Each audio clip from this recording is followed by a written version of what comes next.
Cochonou, le saucisson au bon goût depuis 1971, vous présente Sud Radio, y a pas d'âge. Catherine Bully, David Arthur. Bonjour à tous, vous êtes peut-être sur le point de déjeuner. Merci d'être avec nous sur Y a pas d'âge jusqu'à 13h pour une heure de conseils, d'infos autour des sujets qui vous concernent tous. Et aujourd'hui, Catherine, au sommaire. Il n'y a pas d'âge pour oser en parler de la mise sous tutelle, quand la protection d'un être cher devient une prison pour la personne et un cauchemar pour son entourage. Il n'y a pas d'âge pour s'informer. Grands-parents, vous avez un rôle à jouer dans l'apprentissage de vos petits-enfants. Comment ? Restez avec nous, on va tout vous dire. Il n'y a pas d'âge pour pousser un coup de gueule contre la fermeture d'un symbole parisien, un petit théâtre de Guignol, qui prive les enfants et met au chômage, sans remords, son marionnettiste et gérant. Et tout ça à cause des JO. Exact. Il n'y a pas d'âge pour prendre soin de son animal. Écoutez, la moitié des propriétaires considèrent leur animal comme un membre de la famille à part entière, voire comme un enfant en bas âge. Cette attitude est-elle normale ou alors complètement barrée ? On vous dit tout.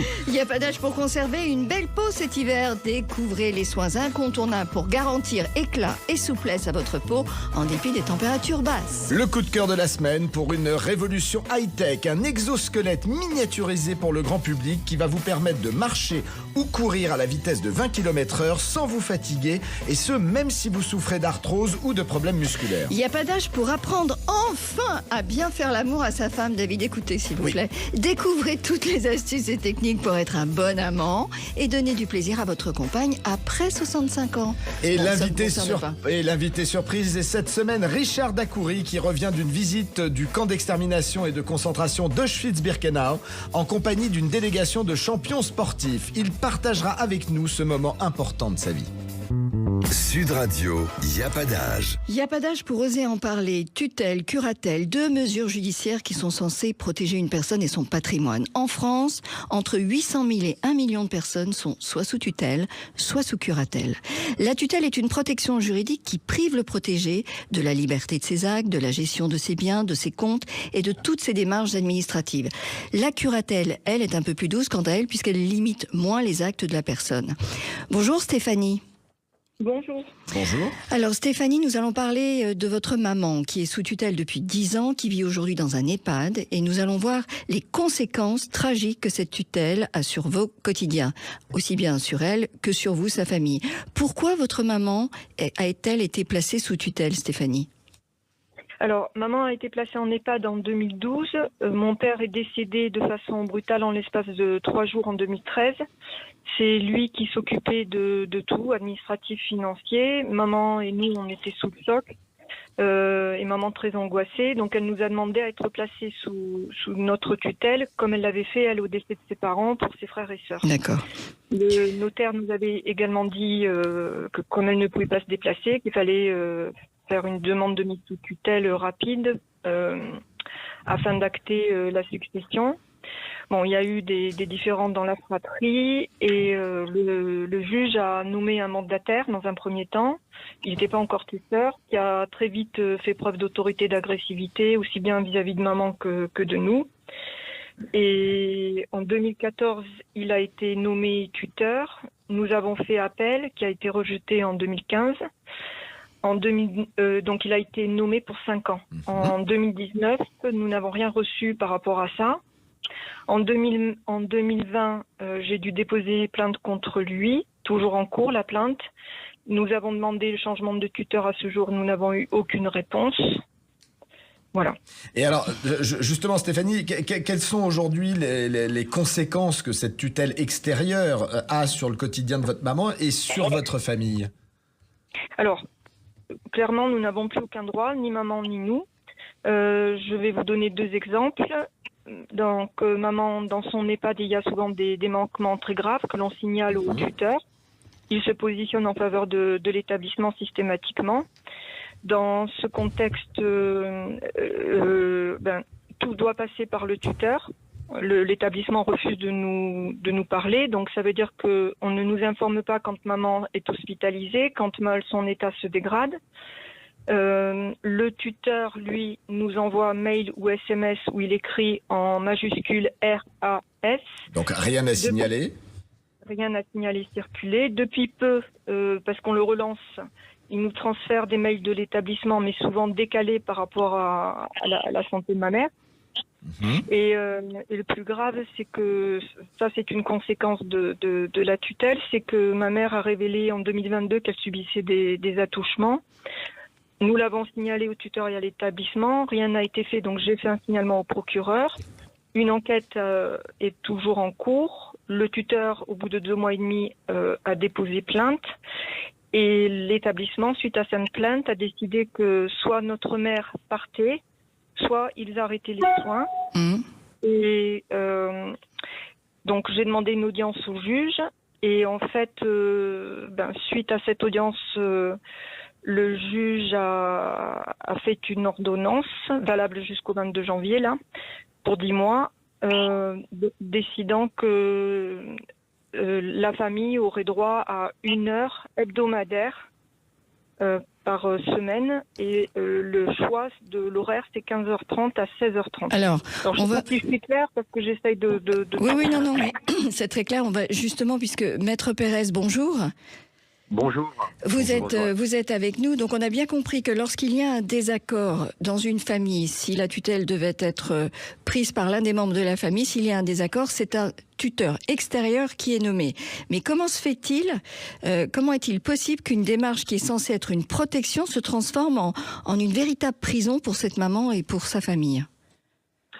La difficulté, c'est que, évidemment, le tuteur, le mandataire qui a été désigné, est en désaccord visiblement avec la famille, ou en tout cas la famille n'approuve pas soit ses silences, soit ses manques d'action, ses inactions. Donc il y a un conflit qui n'est plus qui est entre le tuteur qui a été désigné et la famille.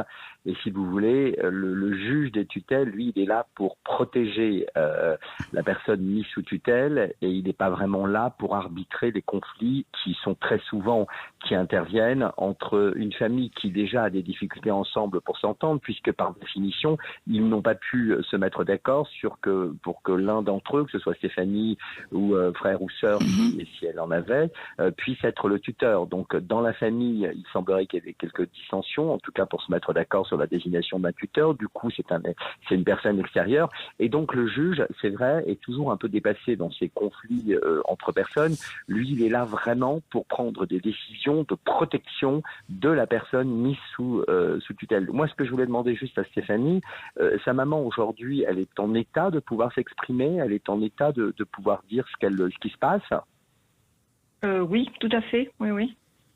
Et donc, elle n'a pas été entendue. J'imagine qu'elle ne peut pas se déplacer pour être entendue par le juge. Voilà, le juge des tutelles, dans certaines conditions, peut désigner quelqu'un pour venir auditionner. C'est très courant, c'est-à-dire qu'il désigne une personne qui vient des assistants, ce qu'on appelle des assistantes sociales. Voilà, elle s'est déplacée, voilà.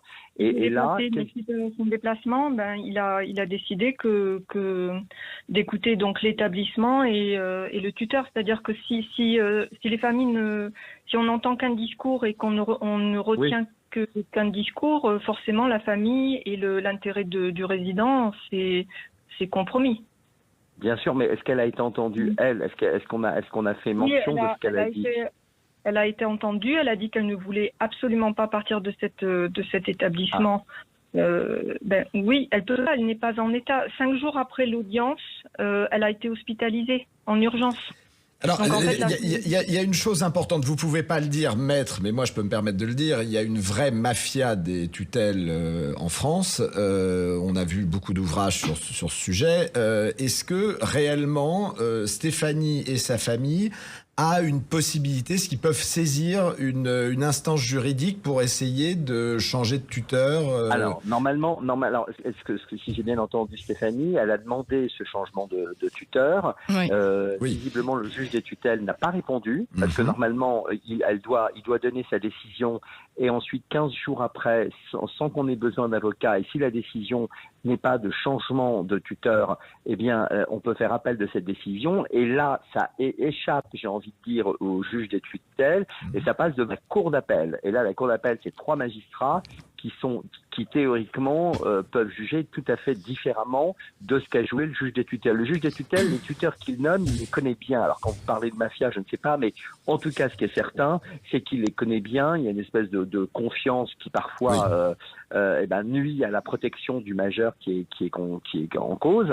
Et donc il faut échapper à cette entente, je dirais, pour que 3 magistrats de la cour d'appel changent. Mais là, la difficulté, c'est que le juge des tutelles n'a toujours pas répondu. Donc, ce qu'il faut faire, si le juge des tutelles ne répond, il faut envoyer une lettre recommandée de nouveau au juge des tutelles, envoyer le double à la cour d'appel du tribunal judiciaire, la cour d'appel dont dans la localité où est situé l'EHPAD et où vit actuellement la maman de Stéphanie. Donc il faut saisir la cour d'appel en disant que le juge refuse, que c'est un déni, c'est un véritable déni de justice, que ce déni de justice aujourd'hui fait qu'ils sont obligés d'appeler directement, de saisir directement la cour d'appel pour qu'elle se saisisse de ce dossier. Je vous interromps parce qu'on est pressé malheureusement par le temps. On va vous mettre en contact tous les deux hors antenne. Merci en tout cas tous les deux. Voilà, merci beaucoup. Pour les éclaircissements sur cette situation qui est si délicate. Merci beaucoup. Eh bien, écoutez, nous sommes ensemble jusqu'à 13h et tout de suite dans Y a pas d'âge pour s'informer. Grands-parents, vous avez un rôle à jouer dans l'apprentissage de vos petits-enfants. Comment ? Eh bien, restez avec nous. Et nous vous ferons entendre le coup de gueule que nous avons passé ce matin dans la matinale de Sud Radio. À tout de suite. Sud Radio, Y a pas d'âge. Catherine Bully, David Arthur. Bienvenue si vous venez de nous rejoindre. Merci d'être avec nous. Y a pas d'âge, votre émission tous les dimanches jusqu'à 13h sur Sud Radio. Et dans un instant, Y a pas d'âge pour pousser un coup de gueule contre la suppression du théâtre de notre enfance, le théâtre de Guignol. Si cher au cœur des tout-petits, ces marionnettes situées au pied de la Tour Eiffel depuis 1902, eh bien elles vont mourir. Mais tout de suite dans Y a pas d'âge pour s'informer, Catherine, vous allez vous adresser à tous les grands-parents qui ont un rôle à jouer dans l'apprentissage de leurs petits-enfants. Et oui, à l'école primaire comme au collège, nos enfants ont du mal à se concentrer. Ils ne lisent presque plus, l'expression orale est de plus en plus difficile, la gestion du temps et l'organisation sont souvent compliquées. Donner ou redonner l'envie d'apprendre, réveiller la curiosité, c'est notre mission à nous parents et aussi évidemment à tous les enseignants. Et cette mission quotidienne, eh bien, elle est parfois complexe, surtout depuis les réseaux sociaux, Snap, Insta, TikTok, qui sont des concurrents redoutables. Alors si les grands-parents venaient à la rescousse avec leur savoir, leurs techniques, leurs outils, c'est tout l'objectif de la plateforme Edukawa qui redonne le plaisir d'apprendre. Bonjour Hélène Boulay-Suppot. Bonjour. Vous êtes entrepreneur engagé, vous êtes maman de 4 enfants et l'envie de faire bouger les choses vous a amené à créer Edukawa, qui va créer un lien intergénérationnel au service de la transmission grands-parents-enfants. Expliquez-nous un petit peu comment fonctionne et ce qu'est Edukawa concrètement. Alors Edukawa, c'est d'abord un site internet, edukawa.com, qui a été conçu pour les seniors et qui propose énormément de contenu sur les méthodes d'apprentissage, le comment apprendre, et sur des jeux à mettre en œuvre pour favoriser les apprentissages scolaires. Le site décortique aussi l'ensemble du programme scolaire du CP au CM2 en français et en maths, de façon pratique, simple et structurée. Donc Edukawa, ce sont des outils pour former les adultes, parce que tout le monde peut aider un enfant à lire, écrire, compter et discuter. Tout le monde a le pouvoir de changer la vie d'un enfant. Mais tout le monde ne se sent pas légitime à le faire, notamment les personnes qui n'ont pas fait d'études et elles sont majoritaires chez les plus de 65 ans. Et alors justement, par quel type d'activité de jeu vous amenez ces seniors à pouvoir effectivement transmettre leur savoir ? Voilà, et quels sont les outils que vous utilisez ? Alors notre premier objectif, c'est de révéler les super-pouvoirs des seniors sur les apprentissages scolaires. Et le premier super-pouvoir, c'est l'échange. Cet échange, il va pouvoir se pratiquer de beaucoup de manières différentes. La première chose que vous pouvez faire avec un tout petit enfant et que vous pouvez continuer, y compris avec un enfant qui sait lire, c'est d'aller à la bibliothèque avec lui et de lui lire des histoires. De lui lire des histoires aussi souvent que possible. Parce que c'est comme ça qu'il va développer son goût pour la lecture et qu'il va apprendre à lire plus facilement. Parce que la lecture, c'est difficile. C'est pas quelque chose de naturel, c'est un processus complexe. Donc pour pouvoir lire, il faut lire souvent.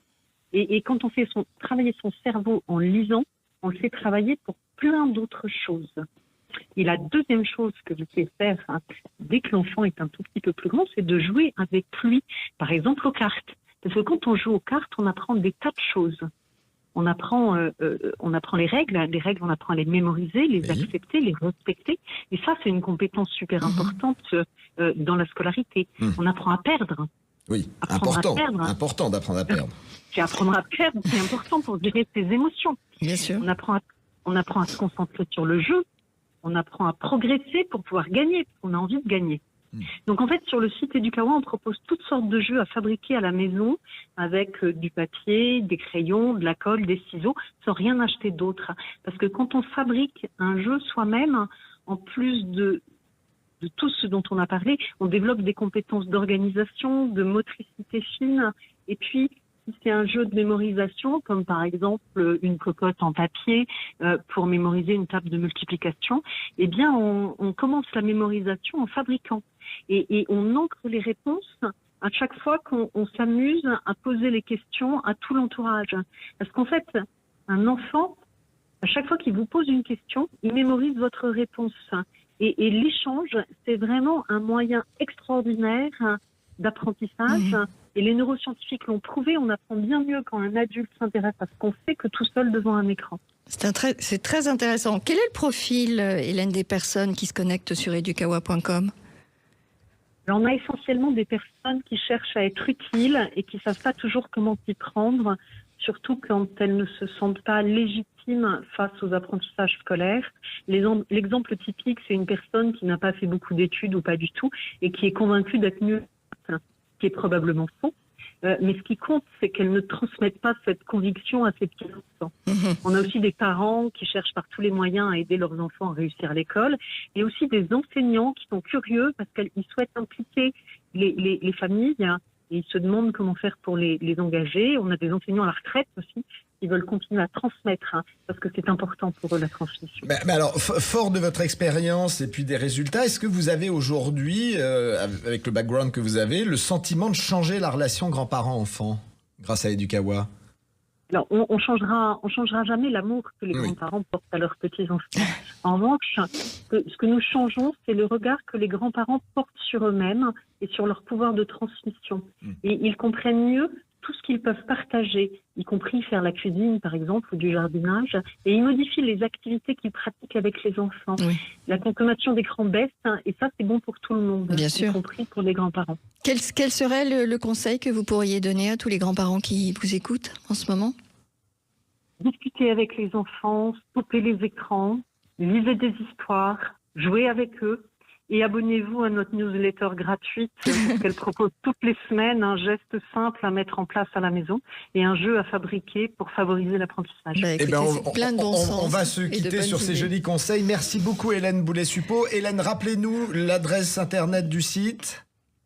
Educawa.com. Educawa.com. Avec un W. Eh bien, écoutez, merci pour cette plateforme qui montre encore une fois que les grands-parents ont un rôle essentiel à jouer dans notre société. Absolument. Alors maintenant, Catherine, nous allons écouter un extrait du coup de gueule que nous avons passé ce matin contre la fermeture d'un symbole parisien, un petit théâtre de Guignol qui est au pied de la Tour Eiffel et qui va devoir fermer à cause des Jeux Olympiques, ce qui va priver les enfants d'un spectacle et comme vient de nous le dire Hélène, de quelque chose qui va nous éveiller, les éveiller. Et puis surtout, ça va mettre au chômage sans remords le marionnettiste et gérant de cette affaire. Exact. Sud Radio, il n'y a pas d'âge. Et non, il n'y a pas d'âge pour s'indigner. Bonjour à vous, Catherine Bullier. Bonjour Jean-Marie Bordry, vous avez un coup de gueule ce matin. Vous êtes ravi, mais vous êtes en colère. Moi, je suis très en colère contre la suppression du théâtre de notre enfance. Si je vous dis le théâtre de Guignol, Jean-Marie. Non. Le théâtre de Guignol, où ça ? Lequel ? Au Champ de Mars. Celui des Champs de Mars, juste à côté de la Tour Eiffel. Exactement. Ça vous rappelle quelque chose ? Dans cette scène célèbre de la Grande Vadrouille. Au nom de la loi, je vous arrête, Madame Fripouillard. Vous n'avez pas le droit de m'arrêter, n'est-ce pas, les enfants ? Vous reconnaissez l'ambiance, effectivement, dans la Grande Vadrouille. Ces petites marionnettes, situées au pied de la Tour Eiffel depuis 1902, Jean-Marie, eh bien, elles vont mourir. Pourquoi ? Parce que les Jeux Olympiques qui ont déjà obtenu la fermeture de nos bouquinistes. Oui, provisoirement, mais c'est vrai. Mais oui, le petit théâtre, les bouquinistes, c'est l'âme de Paris. Et bien maintenant, c'est au tour de ce magnifique petit théâtre d'être sacrifié sur l'autel des Jeux Olympiques, prévu cet été à Paris. Julien Sommer, 38 ans, qui tient le Guignol du Champ de Mars depuis 5 ans, a eu un choc en recevant le courrier de la mairie de Paris lui demandant de fermer son petit théâtre. Bonjour Julien. Bonjour Catherine, bonjour, merci de m'appeler. Alors Julien, ce petit théâtre de Guignol, il est plein tous les jours. Ça fait plus de 120 ans que ce théâtre apporte du bonheur aux familles, aux enfants en particulier. Ce théâtre, c'est votre vie, c'est votre travail avant tout. Ce n'est pas une simple occupation. Et on vous vire sans état d'âme. C'est mon travail, c'est ma vie, c'est ma passion depuis toujours. Depuis que j'ai 2 ans, je suis spectateur de ce théâtre et depuis que j'ai 15 ans, j'y travaille. Donc ça fait maintenant bientôt 23 ans. Vous vous rendez compte ? Et voilà, et c'est ma vie. C'est tout ce que je demande, c'est de faire des spectacles. Il y a du monde qui vient. Ah oui, il y a à peu près 15, 16 ou 17 000, ça dépend des années, spectateurs par an. Bah c'est beaucoup. Donc oui, et puis tous les enfants sont heureux de venir, surtout voir Guignol et rêver un peu. Mais bien sûr, comment avez-vous appris la nouvelle, Julien ? Alors j'ai eu un appel des bureaux qui s'occupent des concessions. Voilà, donc la dame qui s'occupe de ma concession m'a appelé, donc voilà, elle tenait à le faire de vive voix, donc c'était un petit geste gentil et je la remercie, mais j'ai reçu un recommandé quelques jours plus tard, donc elle m'a prévenu que au 31 mars, ma concession était résiliée, voilà, purement et simplement, à cause de l'occupation des Jeux Olympiques sur le Champ de Mars. Donc moi, la bonbonnière de Marie, la buvette, les manèges, le karting, tous, on doit tout Les sortir. balançoires. Voilà, les balançoires aussi, oui. Tout est fermé. Nous sommes très nombreux à souhaiter que perdure cette institution que sont les petits théâtres de Guignol. Le théâtre de marionnettes du Champ de Mars à Paris 7 ne doit pas fermer. Alors si l'organisation des JO l'impose, assurez-nous de sa réouverture à la fin des épreuves. Madame Anne Hidalgo, vous êtes maire de Paris. Nous espérons que vous entendrez cette demande pour permettre à un homme de ne pas perdre son travail. À moins bien sûr que Rachida Dati, qui est maire du 7e arrondissement et notre nouvelle ministre de la Culture, puisse nous aider. Car enfin, le théâtre des marionnettes, c'est de la culture, mon cher David. C'est de la culture et de l'éducation. Restez avec nous jusqu'à 13h et dans un instant, dans Y a pas d'âge pour prendre soin de son animal, vous allez découvrir que la moitié des propriétaires considèrent leur animal comme un membre de la famille à part entière, voire comme un enfant en bas âge. Cette attitude est-elle normale ou alors complètement barrée ? On vous dit tout. Dans Y a pas d'âge pour conserver une belle peau cet hiver, découvrez les soins incontournables pour garantir éclat et souplesse à votre peau. Et vous découvrirez notre coup de cœur de la semaine, un exosquelette miniaturisé pour le grand public qui va vous permettre de marcher ou courir à la vitesse de 20 km/h sans vous fatiguer, et ce même si vous souffrez d'arthrose ou de problèmes musculaires. À tout de suite. Sud Radio, y a pas d'âge. Catherine Bully, David Arthur. Y a pas d'âge sur Sud Radio, nous sommes avec vous jusqu'à 13h et dans un instant, vous découvrirez notre coup de cœur de la semaine, un exosquelette miniaturisé pour le grand public qui va vous permettre de marcher ou de courir à la vitesse de 20 km/h sans vous fatiguer, et ce, même si vous souffrez d'arthrose ou de problèmes musculaires. Dans Y a pas d'âge pour conserver une belle peau cet hiver, vous découvrirez les soins incontournables pour garantir éclat et souplesse à votre peau en dépit des températures qui commencent à baisser.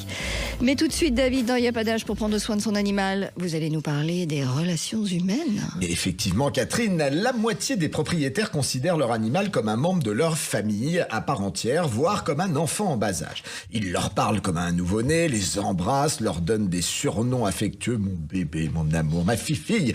Ils les portent, certains les habillent, vont jusqu'à fêter leur anniversaire en leur offrant des cadeaux et tant d'autres choses. Ces attitudes sont-elles bien normales ou alors complètement barrées?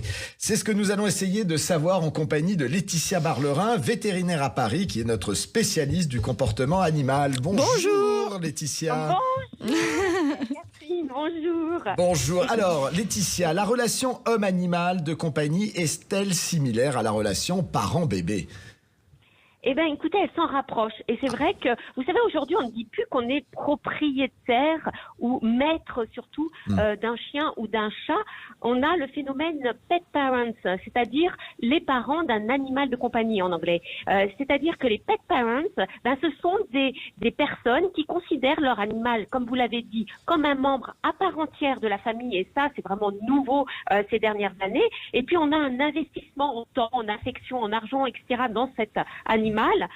Il est plus seulement un simple compagnon, et on a vraiment une relation qui est proche de cette relation maternelle ou paternelle. Et alors moi je dis que ce phénomène, je le vois surtout sur deux tranches d'âge, on va dire.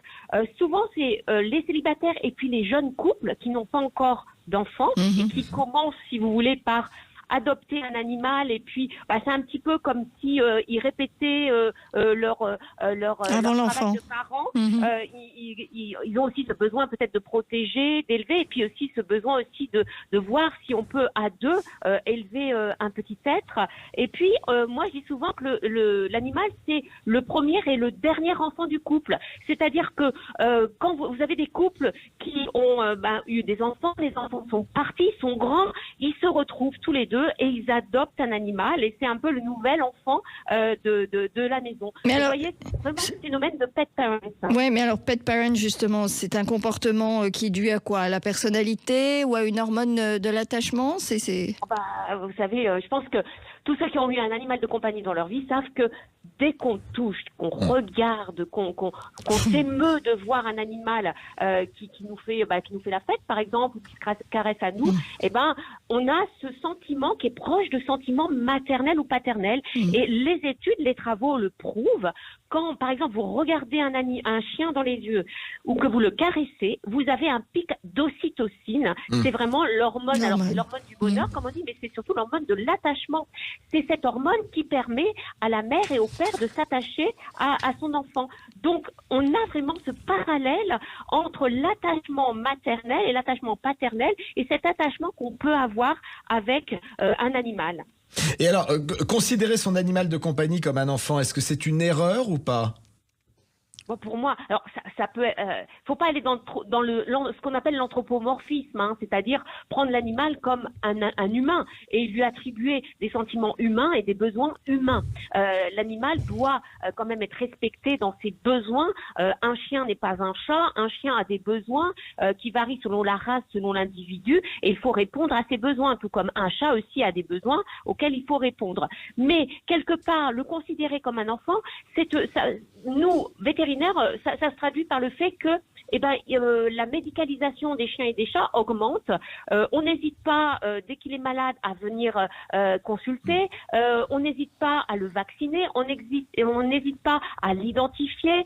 On fait tout pour partir en vacances avec lui. Alors, je trouve que, oui, le considérer comme un animal, c'est peut-être considérer qu'on est responsable de lui, et c'est très bien. Bon, écoutez, moi, je suis rassurée, Laetitia Barlerin, franchement. Là, on peut être gaga avec notre animal. On n'est pas complètement... Bon, c'est normal. Voilà. C'est normal, tout est normal. Mais après tout, il nous apporte beaucoup de bonheur et de réconfort, c'est normal. Voilà, beaucoup de bonheur, du bien-être, et puis bien sûr. Du bien, et c'est très bien dans ces moments où c'est vrai que on peut être aussi un peu désespéré par ce qui se passe dans le monde. Et on a notre animal à la maison. Exactement. Merci. À bientôt, Laetitia. Puisqu'il fait froid en ce moment, je crois, Catherine, qu'avec la reine des Inuits, Ariane Goldet, vous allez nous faire découvrir des remèdes miracles pour prendre soin de nos mains et de nos visages, c'est ça ? C'est vrai que le froid dessèche la peau, le visage, les mains, qu'on sollicite tout le temps, il faut dire. Et même si on est bien équipé, écharpe, gants, bonnet, le froid abîme notre peau. Il est donc essentiel de la protéger et de bien la nourrir surtout. La peau du visage, elle est fragile, il faut donc adopter en fonction de votre type de peau et de sa fragilité la routine qui convient, n'est-ce pas, Ariane ? C'est très, très important. Absolument. C'est toujours la même histoire. L'organisme doit lutter contre cette baisse de température. Donc, c'est comme un chauffage central. Pour maintenir la température normale au niveau des organes vitaux, qu'il doit préserver avant tout, mais il envoie plus de sang chaud à l'intérieur du corps. Conclusion, ce sont les extrémités qui trinquent, et donc il coupe un petit peu, si vous voulez, le chauffage au niveau des mains, des pieds, du visage, du nez et des oreilles. Donc il faut compenser avec une bonne cosmétique adaptée pour protéger sa peau et la nourrir. D'abord, vous faites très attention, nettoyage et démaquillage doux avec un lait ou une huile ou un tonique sans alcool ou encore une eau florale pour éviter d'augmenter le dessèchement. Et si vous prenez du savon, même pour le corps, vous prenez une formule douce avec un pH neutre. Ensuite, la crème de jour et de nuit, vous venez de dire, doivent être hydratantes et surtout nourrissantes, c'est-à-dire riches en extraits d'huile et de vitamines. Rien ne vous empêche, si vous sentez que c'est pas assez, de glisser sous votre crème quelques gouttes d'une huile d'argan, de jojoba, de carotte. Ça nourrit, ou encore un sérum en acide des petits sérums, et vitamine C. Et puis surtout la nuit, alors moi, ce que je fais, je choisis des baumes. Vous savez, c'est très très gras, très protecteur, et c'est le bonheur des peaux qui sont sèches, irritables et inconfortables. Bon, alors il y a une autre particularité, c'est que les femmes, vous faites souvent des masques. Les hommes devraient s'y mettre. Et comment on fait, Ariane Goldet, pour pouvoir bien choisir son masque? Est-ce qu'il y a des formules particulières à privilégier? Alors, mon cher, je vous recommande les masques pour les peaux de femmes comme pour les peaux des hommes. Hein. Alors, vous prenez un masque hydratant au calendula ou encore la camomille quand vous avez des rougeurs. Et plutôt un masque nourrissant avec du beurre de karité ou de la mangue quand la peau tire et qu'elle est inconfortable. Et vous le posez en couche épaisse et vous le laissez agir. Sinon, vous pouvez vous faire aussi un massage doux du visage avec une huile, par exemple, pour compléter votre routine d'hiver. Et tout ça à faire au minimum une fois par semaine. Et dernier conseil, vous évitez absolument en hiver tout ce qui est exfoliation agressive. Vous savez, les peelings et tout ça, parce que ça dessèche encore plus la peau. Et surtout aussi, vous faites attention à l'eau en hiver, surtout quand elle est trop chaude, les bains trop chauds. Parce que quand l'eau est chaude et alcaline, elle détruit les corps gras naturels à la surface de la peau et ça augmente le dessèchement. Alors, il y a une autre partie qui souffre, ce sont les lèvres. Et les gerçures, ça fait très mal. Alors, qu'est-ce qu'on peut faire pour bien protéger, nourrir, hydrater ses lèvres? Alors là, vous avez tout ce qui est baume à lèvres, vous savez, en stick. Ils sont très au point parce que, en fait, il faut savoir que vos lèvres, c'est une zone très fragile qui est dépourvue de sébum. C'est comme si la peau était, si vous voulez, complètement ouverte. Elle n'a plus aucune défense. Donc, vous mettez du baume pour les lèvres ou du stick le plus souvent possible. Vous les utilisez même la nuit comme un masque pour cicatriser. Vous en mettez beaucoup et vous les laissez. Et surtout, vous évitez de passer la langue sur vos lèvres pour humidifier quand elles tirent. Parce que ça ne fait qu'empirer le problème et ça les dessèche encore plus. Eh bien, merci beaucoup Ariane Goldet pour ces 2 conseils. On va se retrouver la semaine prochaine pour les autres parties du corps que nous n'avons pas traitées aujourd'hui. Et il y en a qui ont besoin d'être hydratés en hiver. Merci Ariane. Merci Ariane. Et maintenant, David, je crois qu'il est temps que vous nous fassiez découvrir votre coup de cœur de la semaine. Mais un plus qu'un coup de cœur, une révolution. Alors, la semaine dernière, au CES de Las Vegas, le plus grand salon high-tech du monde, a été présenté un exosquelette pour le grand public. Alors certains vont me dire, c'est quoi un exosquelette? Eh bien, c'est une machine qui va vous aider à décupler la force de vos jambes et ou de vos bras. Alors si jusqu'ici ces machines étaient réservées à l'armée, eh bien depuis 24 heures, vous pouvez en commander une pour vos jambes qui pèsent seulement 2 kilos, est entièrement pliable pour tenir dans un sac à dos, offre une autonomie de 25 km et surtout génère jusqu'à 800 watts de puissance. Énorme. Oui, c'est l'équivalent de la force d'un cheval. Cet exosquelette portable permet à un individu lambda de courir jusqu'à 20 km/h en portant une charge de 30 kg sur son dos. Une véritable révolution pour les personnes souffrant d'arthrose ou ayant moins de facilité à marcher et qui, grâce à lui, vont pouvoir galoper à nouveau. L'exosquelette Horsepower par Hypershell coûte, selon ses options, entre 674 € et 1460 €. Et pour découvrir cette révolution qui va vraiment changer beaucoup de vies, www.hypershell.cc, www.hypershell.cc. Je ne peux pas vous en dire plus, mais vraiment, penchez-vous si vos parents ont des problèmes. Il y a de la démo, il y a des tutos. Il y a des tutos, il y a des vidéos, il y a des démos, il y a tout. Vraiment, allez-y. Bon, eh ben, écoutez, c'est parfait. Nous sommes ensemble jusqu'à 13h et dans un instant, nous allons vous faire découvrir une toute autre chose.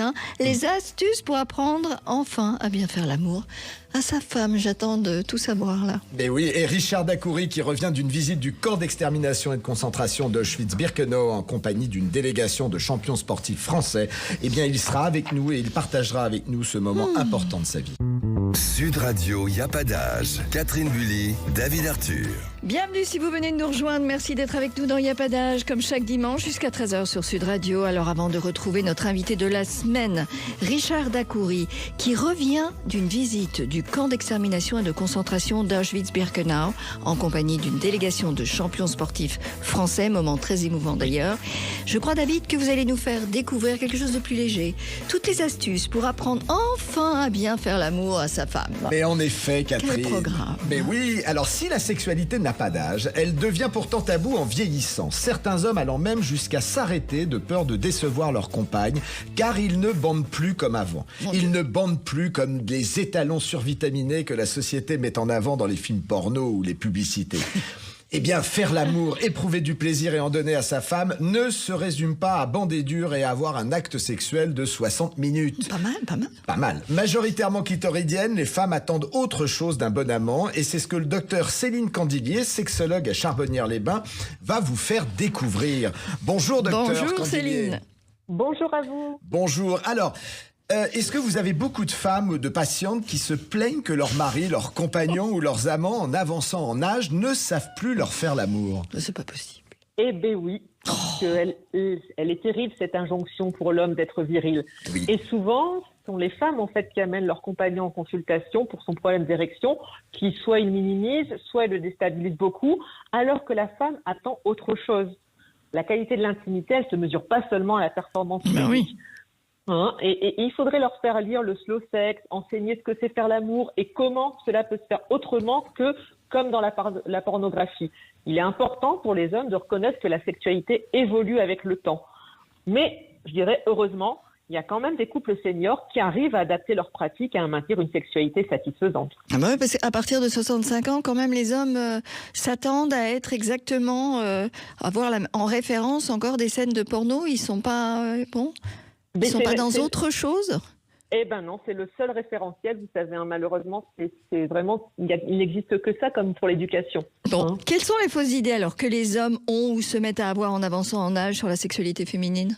Eh ben voilà, alors il y en a plusieurs, hein. Il y a par exemple que le désir sexuel diminue avec l'âge, ou que la ménopause peut être la fin de la vie sexuelle, ou alors il y en a certains qui disent les femmes plus âgées ne s'intéressent pas du tout au sexe, ce qui n'est pas vrai. C'est pas vrai, c'est faux. Ou alors qu'elles ne sont pas intéressées par les nouveautés ou l'exploration sexuelle. Et c'est pour ça que quand il y a problème d'érection, effectivement, ils disent c'est terminé, on arrête, il n'y a plus de sexualité. Alors justement, qu'est-ce qu'il doit comprendre et surtout faire cet homme de 65 ans qui est dépassé pour continuer à être ou devenir un bon amant et donner un maximum de plaisir à sa compagne? Voilà. Moi, ce que j'ai souvent, c'est moi, je sais faire l'amour à une femme, en première intention, on me dit en fait. Et moi, ce que j'ai envie de leur dire, c'est qu'effectivement, à partir d'un certain âge, il faut faire vraiment une mue, au sens de muer, de la sexualité, vers une sexualité moins génitale. Parce qu'en fait, ce qui est important dans une vie sexuelle réussie quand on avance en âge, c'est l'intimité et la séduction au quotidien. C'est-à-dire que l'homme, il va devoir faire une véritable révolution par rapport à son sexe. Il va devoir apprendre à faire l'amour doucement et en conscience. Par exemple, il y a le slow sex ou le Tao de l'art d'aimer. Le Tao de l'art d'aimer, dites donc. On entend souvent dans les médias certaines femmes dire « Moi, ma libido a en fait explosé à la ménopause » ou « Depuis, mes rapports sexuels sont meilleurs car plus détendus ». Est-ce que c'est une réalité que vous entendez, vous, avec vos patientes en cabinet ? Oui, c'est une réalité parce que d'une part, il y a quand même effectivement la fin des préoccupations liées à la contraception. Oui. Et pour certaines femmes, il y a une confiance accrue. Et cette confiance accrue en elle-même, ça leur permet de mieux percevoir leur plaisir. C'est-à-dire que, effectivement, à 60 ans, 70 ans, on a moins les sensations physiologiques qu'à 40 ans, mais comme on est plus confiante en soi, on a une meilleure perception de son plaisir et donc on le ressent de façon plus importante. Et ces femmes-là qui sont épanouies dans la sexualité, elles n'ont pas besoin en fait d'une érection d'hyper bonne qualité de leur compagnon. Et c'est ça qu'il faut leur dire. Et alors, justement, quel est le pourcentage d'hommes qui ont du mal à bander à partir de 65 ans? Eh ben voilà, alors si vous voulez, entre 60, on va commencer à 60, entre 60 et 70 ans, il y a un homme sur trois qui a des troubles d'érection et ça atteint 60% à partir de 70 ans. Alors, quand on parle de troubles d'érection, ce ne sont pas des pannes d'érection temporaires. Les troubles d'érection, c'est que ça dure depuis plus de 6 mois où ça se répète à chaque relation. Et bien voilà, et on va le dire, ça n'est pas grave parce qu'il y a plein de techniques pour rendre heureuse et satisfaire son épouse, son amant, tout sa concubine. Enfin, il y a quand même, c'est un message d'espoir, je trouve. Pour une fois qu'on donne un message d'espoir, avancer en âge, ça peut aussi avoir des avantages. Merci beaucoup, docteur Candilier. Et chers auditeurs, vous l'aurez compris, chers auditeurs, pour une vie sexuelle épanouie et qui dure, n'oubliez pas le sacro-saint clitoris. Ne l'oubliez pas et ne passez pas à côté d'une vie sexuelle épanouie, ça donne des ailes et c'est bon pour la santé et le moral. Et Maxence, notre réalisateur, ne vous dira pas le contraire. Moi, je pense que Maxence est d'accord avec moi. On va envoyer David avec Brigitte Lahaie l'année prochaine sur Sud Radio. Je pense qu'il sera plus efficace. Avec plaisir. Et maintenant, David, comme tous les dimanches, nous avons l'immense plaisir de recevoir notre invité. Aujourd'hui, c'est un moment spécial car nous recevons Richard Dacoury qui revient d'une visite du camp d'extermination et de concentration d'Auschwitz-Birkenau qu'il a initié avec le CRIF pour emmener une délégation de champions sportifs français. Sud Radio, y a pas Et d'âge. maintenant, David, comme tous les dimanches sur Sud Radio, nous avons l'immense plaisir de recevoir notre invité. Aujourd'hui, c'est un moment émouvant, un peu spécial, puisque nous recevons Richard Dacoury, qui revient d'une visite du camp d'extermination et de concentration d'Auschwitz-Birkenau, qu'il a initié avec le CRIF pour emmener une délégation de champions sportifs français. Bonjour Richard Dacoury. Bonjour. Bonjour. Alors Richard, votre grand-père a combattu lors de la Seconde Guerre mondiale et il a été fusillé par les Allemands en 1942. Je voudrais savoir ce que vous avez ressenti, fort de cette histoire familiale et puis de votre personnalité, quand vous êtes rentré pour cette visite dans le camp d'extermination et de concentration d'Auschwitz-Birkenau. Qu'est-ce qui vous a le plus frappé ? Écoutez, de ce voyage, ce qui m'a plus frappé, c'est dès qu'on pénètre dans ce camp, on touche du doigt l'horreur, tout simplement. Donc quelque chose de malgré tout d'assez indicible, dont on était au courant, bien évidemment, puisque on a appris ça dans un livre scolaire et autres, mais à aucun moment on peut imaginer l'inimaginable, quoi. Donc c'est quelque chose de saisissant, d'assez atroce, et avec le récit à la fois des guides et de l'un des survivants qui était avec nous, Léon Levkovitch, on se rend compte de ce que tous les prisonniers, tous ces juifs, tziganes et autres prisonniers ont supporté, ont enduré, et ça c'est inconcevable. J'ai encore beaucoup de mal mon cerveau a encore beaucoup de mal à processer un petit peu toutes les images, toutes les informations qu'on a pu glaner lors de ce voyage, lors de cette visite, mais ça m'a conforté dans l'idée qu'il faut surtout pas oublier pour que ça ne se reproduise plus. Bien sûr. Vous aviez des appréhensions avant d'y aller, Richard ? Beaucoup, et pour être très honnête avec vous, je ne sais pas si j'aurais fait ce voyage seul, donc j'étais assez heureux d'être entouré de sportifs et d'autres personnes qui quelque part on s'est portés les uns les autres. Ça nous a permis d'être confrontés au mal et de le regarder en face, presque sans trembler, en blêmissant bien évidemment, mais en se disant qu'il était important qu'on fasse ce voyage, il était important qu'on prenne conscience de cela, parce que je ne sais pas si vous comme moi vous ressentez autour de vous, dans la société, toute cette banalisation de tous les racismes, de la montée de l'antisémitisme, de plus en plus. Toutes les discriminations. J'ai l'impression que les gens oublient et qu'on se dirige droit vers à nouveau des drames et quelque chose qui est inimaginable. En tout cas pour moi, à léguer à mes enfants, quoi. Est-ce que justement c'est un voyage que vous envisagez de faire avec vos enfants ? Écoutez, je leur ai dit que j'aimerais refaire ce voyage avec elles. Je n'ai que des filles, voire même mes petits-enfants, quand ils sont peut-être un peu plus âgés, parce que là l'horreur est quand même un peu trop importante. Mes filles sont au courant, bien évidemment, elles sont éduquées, elles sont instruites. Et malgré tout, j'ai une de mes filles qui m'a dit tout simplement, écoute papa, je suis au courant de ce qui s'est passé, je ne suis pas sûr de vouloir me plonger véritablement dans l'horreur. Donc il est important de faire ce que tu as fait, mais peut-être plus tard, mais je ne suis pas encore prête. Ils sont jeunes, elles sont jeunes, pardon, mais en tout cas, elles sont sensibilisées, et ça, pour moi, c'est déjà une grande partie du travail qui est faite. Ouais. Mais je pense qu'il faut y aller quand on en éprouve le besoin, quand on ressent ce besoin. Peu importe l'âge. Ouais, j'ai vraiment ressenti ce besoin un peu sur le tard, mais mieux tard que jamais. Bien sûr.